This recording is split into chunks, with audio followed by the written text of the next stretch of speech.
오늘도 주님이 우리와 함께 하실 줄로 믿습니다. 우리가 고난 중에 있어도 주님이 우리의 손을 꼭 붙들고 계시다는 것을 믿으시길 바랍니다. 우리는 벌써 사순절 두 번째 주일을 맞이했습니다. 사순절은 우리를 위해서 고난당하신 주님을 바라보는 기간이죠. 우리를 구원하시기 위해서 십자가의 길을 걸어가시고 기꺼이 십자가에서 죽으신 주님을 깊이 묵상하는 기간입니다. 주님이 가신 십자가의 길은 결코 쉬운 길이 아닙니다. 너무나 고통스럽고 힘든 길이었죠. 온갖 수치와 모욕을 다 당하신 그런 길이었습니다. 하나님과의 단절을 경험해서 그 아픔도 있는 절기죠. 하지만 주님은 그 길을 기꺼이 걸어가셨습니다. 우리를 사랑하셨기에 그 길을 묵묵히 걸어가셨죠. 그렇다면 예수님의 자녀된 우리들도 주님 가신 고난의 길을 따라가야 될 줄로 믿습니다. 이 세상을 살아가는 사람들 가운데 고난받기를 좋아하는 사람은 아무도 없을 겁니다. 여러분이나 저도 고난받기 안 좋아하죠. 예수를 믿는 모든 사람도 예외 없이 고난 좋아하는 사람은 없습니다. 주님을 믿는 것 때문에 고난을 받을 수도 있지만 스스로 고난받고 싶어하는 사람은 없습니다.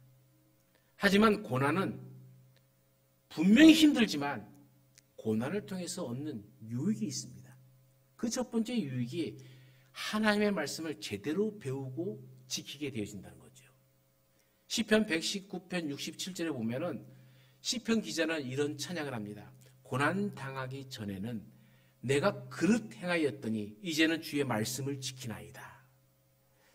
고난 당하기 전에는 하나님의 말씀과 전혀 상관없이 자기 멋대로 살았습니다. 그것이 옳은 줄 알고 살았습니다. 그런데 그것이 옳은 줄 알고 살아가는 그것들이 하나님의 말씀에 비춰봤더니 죄 가운데 살았다는 것이죠. 그걸 전혀 몰랐었는데 고난 당하고 보니까는 자기의 삶의 발자취들이 다 죄였다는 것을 깨닫는 것이죠. 그래서 71절에 이렇게 고백하죠. 고난 당하는 것이 내게 유익이라. 이로 말미암아 내가 주의 율례들을 배우게 되었나이다. 주의 율례, 주의 법, 주의 말씀을 배웠다는 겁니다. 고난 당하는 것이 그래서 내게 유익이라는 것이죠. 왜냐하면 그 고난으로 인해서 하나님의 말씀을 제대로 배웠고 하나님의 뜻이 무엇인지를 제대로 알기 시작했다는 것이죠. 이 고난을 통해서 하나님의 말씀대로 살아가는 법을 배운 겁니다. 그러니 고난이 내게 유익이다. 이런 간증을 하게 되어지는 것이죠. 만약 시편 기자가 고난을 당하지 않았더라면 이런 말씀조차도 하지 않았겠죠. 여전히 자기 멋대로 살았겠죠. 자기가 옳은 줄 알고 살았겠죠. 그런데 고난이라는 것이 옵니다. 이 고난이 처음 당하였을 때는 굉장히 힘들었을 겁니다. 고난 자체는 분명히 힘든 것이 사실 아닙니까? 하지만 그 고난을 통해서 자신의 잘못된 삶을 살고 있다는 것을 깨닫게 되어지고 하나님의 말씀으로 다시 돌아옵니다. 고난은 우리로 하여금 하나님을 생각하게 하고 하나님의 말씀을 다시 깨닫게 하고 하나님의 말씀을 지키며 살아가게끔 하는 우리에게 유익이 되어지는 것이다 하는 것이 시편 기자의 고백입니다. 오늘 우리에게 고난이 있을지 몰라도 그 어떤 고난도 거저오는 것이 없습니다. 하나님은 반드시 그것을 통해서 우리에게 주시는 복이 있을 줄로 믿습니다. 두 번째로 고난은 사람을 성장하게 하고 성숙하게 만들어 갑니다. 이 성장과 성숙이라는 단어가 우리는 흔히 듣는 얘기지만 제가 한 가지 질문을 해볼까요? 성경에는 성장이란 말과 성숙이란 말이 몇 번 나올까요? 굉장히 많이 나올 것 같지만은 성경에는 성정이라는 단어도 성숙이라는 단어도 한 군데씩만 등장합니다. 성숙이라는 단어는 디모데전서 4장 15절 말씀에 이 모든 일에 전심전력하여 너의 성숙함을 모든 사람에게 나타나게 하라. 여기 한 번 등장합니다. 바울이 디모데에게 모든 사람이 너의 성숙함을 알게끔 그런 삶을 살아가라 라고 얘기하는 것이 한 번 나오고요. 성장이라는 단어는 시편 92편 12절에 나옵니다. 의인은 종려나무와 같이 번성하며 레바논의 백향목같이 성장하리로다. 누가 성장할 수 있느냐 그럴 때 의인이 성장한다. 종려나무같이 레바논의 백향목같이 번성하고 성장할 것이다. 여기 나오는 말씀입니다. 올해 102세가 되신 연세대학교 명예교수님이신 김영석 교수님이 있죠. 이분은 TV에도 가끔 나와요. 102세가 돼갖고 어떻게 말을 하나 제가 유심히 들어봤는데 참 말도 잘하세요. 여러 가지로 또 싫어하시는 분도 있긴 합니다만은 어쨌든 참 존경받을 만한 사람이다라는 생각이 듭니다. 근데 그분이 이 성장과 성숙에 대해서 이야기를 합니다. 내가 잘하지 않는데 가정이 어떻게 행복해질 수 있겠느냐. 내가 성장하지 않으면 민족이나 국가의 성장도 기대할 수 없다. 어떤 면에서 이 성장과 성숙은 곧 애국심이고 성장과 성숙을 포기하는 것은 큰 죄악으로 보아도 좋을 것이다. 이런 말을 해요. 참 놀라운 말 아닙니까? 인생의 산전수전을 다 겪으신 노철학자께서 아니 그리스도인이 신앙 안에서 성장과 성숙이 얼마나 우리에게 중요한 것인지를 들려주는 이야기입니다. 사도 바울도 하나님의 백성들은 예수 그리스도의 믿음이 장성한 분량까지 자라가야 된다 이렇게 얘기합니다. 그렇다면 어떻게 하면 성장하고 성숙할 수 있을까요? 제가 말하는 성장과 성숙은 키가 크는 것을 의미하지는 않습니다. 우리의 삶의 성장과 성숙을 말하는 겁니다. 영적인 성장과 성숙을 말하는 것이죠. 그리고 이 성장과 성숙은 고난을 통해서 만들어진다는 겁니다. 아픔만큼 성장한다, 성숙해진다라는 말이 있죠. 이 말은 거저 나온 말이 아니죠. 아이들을 키우다 보면 성장통을 겪게 되어집니다. 성장통은 말 그대로 성장하기 위해서 겪는 고통입니다. 성장통을 이겨낸 아이는 훌쩍 자라나게 되어지죠. 뿐만 아니라 아이들이 한번 심하게 아프고 나면은 또 훌쩍 자라는 것을 아마 애를 키우면서 다들 보셨을 겁니다. 가끔 소녀 가장들을 봅니다. 또 어려움에 처한 아이들을 보기도 해요. 근데 그 아이들 보면서 어른들이 한결같이 하는 말이 아유 너무 빨리 철들었다. 너무 빨리 어른이 됐다. 이런 말을 합니다. 소녀 가장들이 왜 이런 얘기를 듣는 것일까요? 그 어린 시절에 다른 아이들이 겪어보지 못한 고난을 겪었기 때문이에요. 그래서 생각하는 것도 말하는 것도 성장되어지고 성숙해져 갑니다. 이 고난이 아이들을 그런 모습으로 만들어가는 것이죠. 고난이 없이는 삶의 성장과 성숙은 있을 수가 없습니다. 영적인 성장과 성숙은 있을 수가 더욱더 없는 것이죠. 물론 이 고난을 유익한 쪽으로 받아들이는 것을 전제로 했을 때의 이야기이죠. 여러분 다윗을 보십시오. 다윗은 사무엘이 와서 왕으로 기름을 부음받았습니다. 그런데 바로 왕이 됐습니까? 사울의 시기를 받아서 13년간을 도망자의 신세로 살았습니다. 시편 32편 4절에 다윗이 자기 자신이 당하는 고통을 이렇게 표현합니다. 주의 손이 주야로 나를 누르시오니 내 진액이 빠져서 여름 가뭄에 마름같이 되었나이다. 분명히 사울이 고통을 주는데 사울이 죽인다고 하는데 다윗은 주의 손이 주야로 나를 누른다 이렇게 얘기합니다. 이 고난이 거저 오는 것이 아니라 주님이 나를 나되게 만들어가는 과정이다. 그런데 그 누름이 얼마나 힘들었는지 내 몸에서 진액이 다 빠져나와서 여름 가뭄에 빼샥 말라버린 나무 토막같이 되었다. 그 얘기입니다. 하나님께서는 왜 사랑하는 이 다윗을 도망자로 살게 하셨습니까? 왜 짓눌려서 그 진액이 다 빠져나오도록 하셨습니까? 성장과 성숙을 위해서입니다. 하나님이 가장 기뻐하는 자로 삼기 위해서 필요한 것이 성장이고 성숙이기 때문에 하나님이 마음은 아프지만 다윗을 짓누르시고 그 진액을 다 빠져나와서 이제 나의 힘으로 안 됩니다. 오직 나는 은혜로 삽니다. 이런 성숙함을 만들기 위해서 그런 고난이 다윗에게 필요한 것이었죠. 저는 제 자신과 아이들을 위해서 기도하는 것 중에 하나가 성장하고 성숙하게 해달라는 겁니다.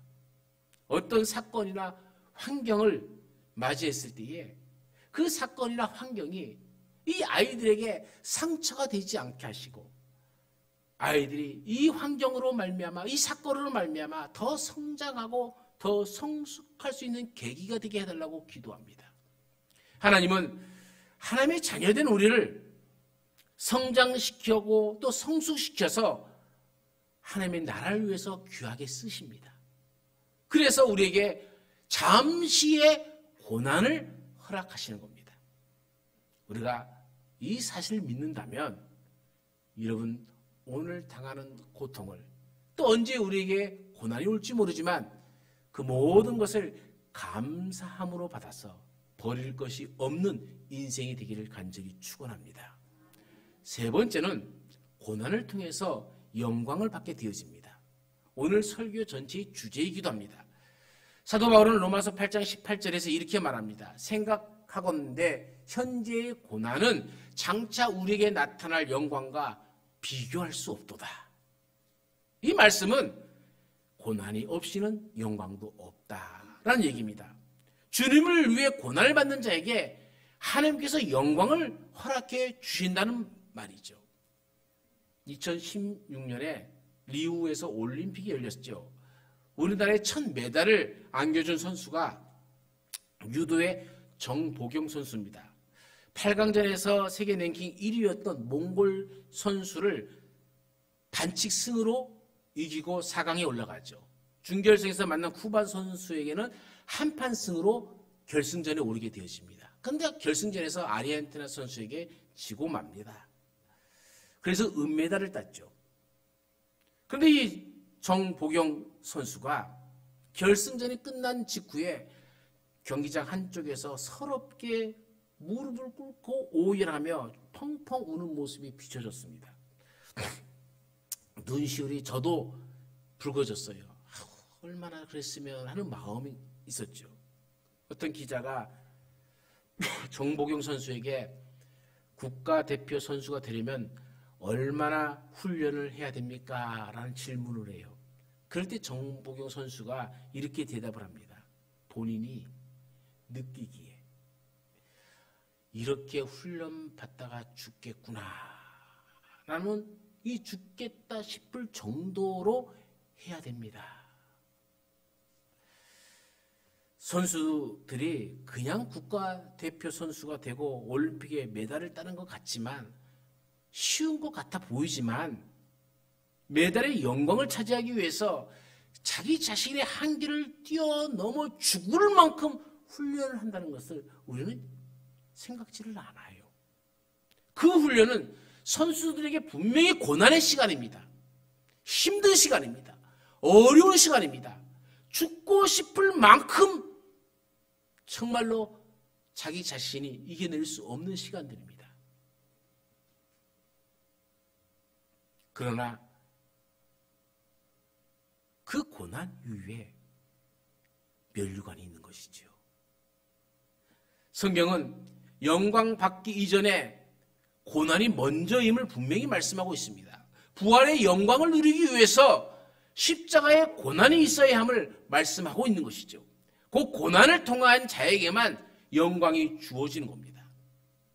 오늘 본문에 보면은 예수님께서 다른 제자들의 사역을 마무리하시고 예루살렘으로 올라가시려고 합니다.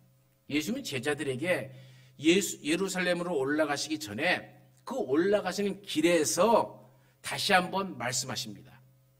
이미 예수님은 제자들에게 2번씩이나 자신이 종교 지도자들에게 붙잡혀서 십자가에 못 박혀 죽게 될 것이고 3일 만에 부활할 것이라는 것을 말씀하셨습니다. 이미 2번씩이나 얘기한 거죠. 이제 예루살렘 입성을 앞두고 3번째 다시 제자들에게 이 사실을 각인시키고 있습니다. 그런데 예수님이 3번째 자신의 죽음과 부활을 말씀하시는 이때에 어떤 일이 벌어집니까? 오늘 우리가 읽지 않았지만 집에 가서 20절 이하를 계속 읽어보십시오. 세베대의 아들 곧 야고보와 요한 그 어머니가 자신의 아들들의 손을 붙잡고 와서 예수님께 청탁을 합니다. 이 야고보와 요한은 예수님의 혈통적으로 사촌지간입니다. 그 야고보의 어머니가 예수님의 이모입니다. 혈통적으로 이모예요. 예수님의 이모가 지금 자기 조카인 예수님에게 와서 주의 나라가 임할 때에 이 한 아들은 주의 우편에 이 한 아들은 주의 좌편에 앉게 해달라고 청탁을 하고 있는 것입니다. 이런 예수님이 이스라엘을 로마 가운데서 해방시키시고 왕이 되시면 우리 아들들을 예수님의 오른팔 왼팔로 써주십시오. 높은 자리 주십시오. 그 말 아닙니까? 예수님께서는 지금 죽기 위해서 예루살렘으로 간다고 얘기하고 있는데 예수님의 이모와 제자들은 이제 왕이 되실 테니까는 그때에 우리 아들들을 기억해 달라고 이미 청탁을 넣는 것이죠. 사람들은 희한합니다. 자기가 듣고 싶은 것만 듣습니다. 아무리 이 말씀이 진리의 말씀을 선포해도 자기가 들을 말만 들어요. 희한하죠. 예수님은 십자가 달려 죽을 것이다 라고 하는데 제자들과 세베대의 아내는 이스라엘의 왕이 될 것이다 라는 것으로 해석을 해버리는 거예요. 자기가 듣고 싶은 대로 듣는 거예요. 그러니 우리 주님의 마음이 얼마나 답답할까요? 여러분들은 이 야고보와 요한의 어머니의 청탁을 어떻게 생각하십니까? 제자들은 예수님의 고난과 죽음에 대해서 관심이 없어요. 아니 그들은 예수님의 고난과 죽으심을 완전히 무시하고 있는 겁니다. 예수님의 말씀을 무시해버리는 거예요. 하나님의 뜻을 무시해버립니다. 그리고 자기 생각에 갇혀 삽니다. 어쩌면 예수님이 고난이 있다 해도 그건 예수님 몫이고 자기들과는 상관없는 일로 생각합니다. 고난은 예수님이 주시고 영광은 내가 받겠습니다. 그런 마음이죠. 이런 모습은 야고보와 요한의 모습 가운데 국한된 것이 아니에요. 다른 제자들도 똑같은 마음이에요. 이것을 어떻게 알 수 있습니까? 24절에 보면 말씀을 알 수 있어요. 다른 10 제자가 야고보와 요한이 하는 행동을 보고 분이 여겼다 이게. 왜 분이 여깁니까? 왜 화를 냅니까? 자신들도 예수님의 왕이 되시면 한 자리 차지하려고 단단히 버르고 있는데 야고보 요한이 자기 어머니까지 동원해서 인척이라는 그것까지 이용해서 그 자리를 차지하려고 하는 거예요. 마치 내 것 뺏기는 것처럼 분하게 여기는 겁니다. 그런데 여러분 그 모습이 예수님의 제자들만의 모습일까요? 오늘 나의 모습은 아닐까요? 오늘날 그리스도인들의 모습이 바로 이 모습은 아닌가 다시 한번 생각해 봅니다. 고난은 주님의 몫이고 영광은 내가 누리겠습니다 하면서 신앙생활 하지는 않고 있습니까? 이런 모습이 바로 제자들의 모습이었고 바로 오늘 우리의 모습이기도 하죠. 이런 모습을 가진 사람을 조금 나쁘게 말하자면 기회주의자라고 합니다. 고난의 때에는 침묵을 지키거나 피하여 숨어 있습니다. 하지만 영광의 때에는 앞장서서 나와 마치 자기가 모든 것을 한 것처럼 떠들어대고 좌우의 영광을 독차지하려고 합니다. 이런 사람들이 기회주의자가 아니겠습니까? 짐을 져야 할 때는 지지 않고 어떻게든 피하려고 하고 대접을 받는 자리에는 항상 먼저 와서 상석에 앉아갖고 나를 대접하라 하는 식의 그런 모습이 아닙니까? 교회는, 하나님의 나라는 짐을 지려고 하고 고난에 참여하는 사람들에 의해서 든든히 세워지는 것입니다. 고난을 외면하는 교회와 성도는 영광을 누릴 수가 없습니다.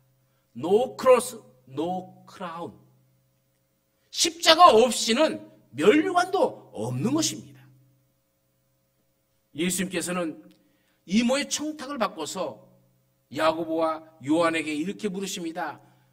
너희는 너희가 구하는 것을 알지 못하는도다. 내가 마시려는 잔을 너희가 마실 수 있겠느냐? 이 말씀은 예수님께서 지실 십자가와 죽음을 의미하는 겁니다.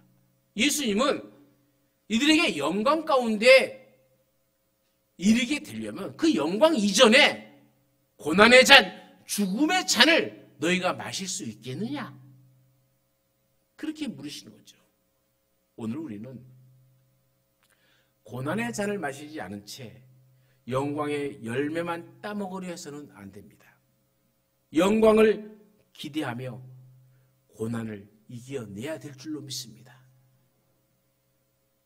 구약에서 예수 그리스도를 예표하는 가운데 하나가 성막이죠.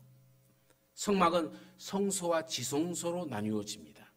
성소 안에는 오른쪽에 떡상이 있고 왼쪽에는 등잔대가 있고 지성소로 들어가는 입구에는 부양단이 놓여 있습니다. 성소에는 창문이 없다는 것이 특징이죠. 왜 하나님은 건축 구조상으로 맞지 않게 성소에 창문을 만들라고 말씀하시지 않았을까요? 그것은 하나님께서 밖으로부터 성소 안으로 들어오는 빛을 차단하기 위함입니다. 성소는 하나님께서 구별하는 장소이기 때문에 세상에 빛이 들어와서는 안 된다는 거예요. 세상의 가치관, 세상의 기준, 세상의 사조들이 교회에 들어와서는 안 된다는 얘기입니다. 창문이 없어 밖으로 들어오는 빛은 다 차단되었지만 성소 안은 어둡지 않습니다. 성소 안은 황금빛이 눈이 부시도록 찬란하게 빛났습니다. 그 빛은 등잔대의 7등잔에서 나오는 빛입니다. 그런데 이 등잔대를 어떻게 만듭니까? 민수기 8장 4절에는 등잔대를 만드는 법이 나와요. 이 등잔대의 제작법은 이러하니 곧 금을 쳐서 만든 것인데 밑판에서 그 꼭까지 모든 것을 다 쳐서 만든 것이라. 모세가 여호와께서 자기에게 보이신 양식을 따라 이 등잔대를 만들었다. 이렇게 얘기합니다. 출애굽기 37장 23절부터 24절에 보면은 이 등잔대에 부속물들이 있어요. 불집게와 불똥 그릇을 만드는데 총 등잔대와 등잔대를 부속물들 불집게와 불똥을 만드는데 금 1달란트가 사용돼요. 여러분 금 1달란트는 무게 단위로 따져보면은 34kg입니다. 그러니까 불집게와 불똥을 만드는데 약 4kg 정도가 들어가고 나머지 30kg 정도 갖고 등잔을 만듭니다. 이 등잔대를 만드는데 어떻게 만듭니까? 쳐서 만들더라. 하나님께서는 이 등잔대를 쳐서 만들어라 이렇게 얘기합니다. 여러분 우리가 전문적인 용어로 이것을 단조라고 합니다. 무슨 철로 금으로 만들 때는 방법이 주조하는 방법이 있고 단조하는 방법이 있어요. 주조라는 것은 쉽게 얘기하면 틀을 만들어서 그 틀 안에 쇠를 녹여갖고 금을 녹여갖고 붓습니다. 그럼 부으면 씩 따라서 그 모양이 나오는 거예요. 사실 등잔 만드는 것은 그것이 더 쉽습니다. 예를 들어 주조라는 것은 우리가 그런 거죠. 붕어 틀 안에 밀가루 반죽을 해갖고 쭉 부어갖고 딱 찍어내면 뭐가 나와요? 붕어빵도 안 드셔보셨어요? 드셔보셨죠? 그 붕어빵이 나온 거죠. 붕어의 형상의 모양을 틀을 만들어 놓고 거기서 찍어 놓은 거죠. 붕어빵을 만드는데 국화빵이 안 나와요. 그렇잖아요. 그런데 단조는 이런 방법을 쓰는 게 아닙니다. 직접 사람이 쳐서 만듭니다. 그럼 칠레니까 어떻게 합니까? 쇠붙이라든지 금이든지 불 속에 쑥 들어갑니다. 불 속에 쑥 들어가고 꺼내갖고 뻘겋게 달아오는 것을 계속 망치로 두들깁니다. 두들겨서 만든 것이 바로 금 등잔입니다. 그런데요, 수많은 불 속에 들어갔다 나왔다 들어갔다 나왔다 그래서 두들겨 맞았다 두들겨 맞고 해서 만든 것은 잘 부러지지 않아요. 제가 그래도 금속과 출신 아닙니까? 대학을 금속과를 나왔어요. 이거 단단한 정도를 나타내는 말이 두 가지입니다. 하나는 경도라는 말이 있고 또 하나는 강도라는 말이 있어요. 경도라는 것은 단단한 겁니다. 주조식품은 대부분 이 주물로 되어진 것들은 다 주철이라고 합니다. 주철은 단단합니다. 굉장히 단단합니다. 그런데 이 단단한 주물 제품은 무엇이 하나 툭 충격을 주면 팡 깨져버려요. 여러분 가마솥 소뚜껑 아십니까? 가마솥 몰라요? 소뚜껑 있죠? 이 소뚜껑이 주물 제품입니다. 경도가 굉장히 단단합니다. 그런데 이게 어떤 충격을 딱 가해버리면 쫙 깨져버려요. 아마 그런 걸 경험했을지도 몰라요. 며느리는 그렇게 했고 소뚜껑 깨먹다가 시험할 때 혼날 수도 있어요. 그런데 이 단단한 정도를 나타낸 말이 강도라는 말이 있어요. 강도라는 것은 이렇게 두들겼을 때 견디는 힘입니다. 질김이에요. 쇠의 질김. 이 강도는 두들겼을 때 견뎌내는 힘과 당겼을 때의 견디는 힘, 그걸 인장 강도라고 합니다. 두 종류의 강도가 있어요. 강도는 이것을 쇠를 깨지지 않게 가늘하게 붙잡아주는 힘입니다. 어떻게 해요? 붉어서 불에 달궈갖고 두들겨 팰수록 이 쇠의 조직들이 저렇게 결합합니다. 쫙 있는 거예요. 그래갖고요, 우리가 인장 강도를 시험한다 할 때요, 쇠 위에다가 쇠 아래다가 이게 막대기 쇠를 하나 놓고 위에서 밑에서 압력으로 유압을 당깁니다. 당겨요. 그러면 쇠가 가운데쯤에서 이렇게 쭉 늘어나기 시작해요. 당기다가 빵 하고 마치 무슨 총 쏘는 것처럼 펑 소리 나면서 쇠가 다 끊어져 버려요. 그 순간에 인장 강도라고 인장 강도 시험을 합니다. 근데 그거 할 때 되게 힘들어요. 그런데 보면은 인장 강도의 힘을 길러주는 게 뭐냐면 쳐서 만드는 겁니다. 단련하는 겁니다. 계속 두들기는 거예요. 계속 두들겨서 모든 내성을 이기게 하는 겁니다. 굉장히 단단하게 만들어가는 거죠. 하나님은 등잔대를 만들 때에 주물로 부어서 만들라 하지 않고 이렇게 쳐서 만들라 얘기하시는 거예요. 왜 그렇습니까? 이 등잔대는 성소 안을 비추는 빛입니다.